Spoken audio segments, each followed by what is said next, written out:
And ఇప్పుడు మనం సత్యలాగా, శాంతను, నారాయణ లాగా, ఎస్ఎస్ రాజమౌళి లాగా ఒక పాన్ ఇండియా మూవీతో అలా అట్లా స్టేజ్ మీదకి, గ్లోబల్ స్టేజ్ మీదకి మన ట్రెడిషన్ ని, మన మూవీ, మన తెలుగు వెలుగులన్నిటిని అలా తీసుకెళ్ళినట్టు ఇప్పుడు మీరు world Mrs India world stage మీదకి ఎక్కబోతున్నారు కదా.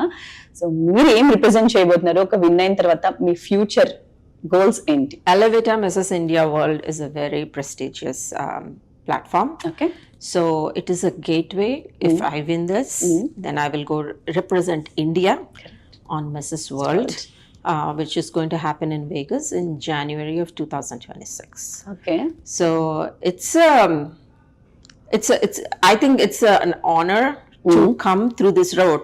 Correct. అమెరికా వెళ్ళిపోయినా ఇండియాకి వచ్చి రప్పించేసింది ఇండియా నన్ను. సో 24 years లో most of the time as you said ఎక్కువ ప్రొఫెషనల్ వర్క్ లో డాక్టర్ వీటికి సంబంధించిన వర్క్ చేసినప్పుడు ఇప్పుడు అక్కడికి వచ్చే వాళ్ళు చాలా మందికి background maybe their completely into the present and the life goal ambition to reach there అన్నట్టు ఉండి ఉంటారు కదా చాలా మంది కంటెస్టెంట్స్, మీకు కంటెస్టెంట్స్ ఉంటారు కదా.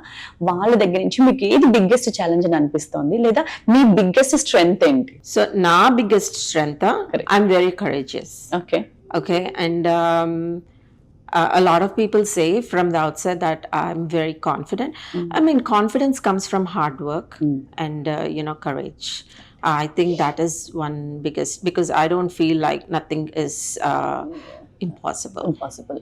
Yeah, so I think that is my biggest strength. Impossible song, I remember that.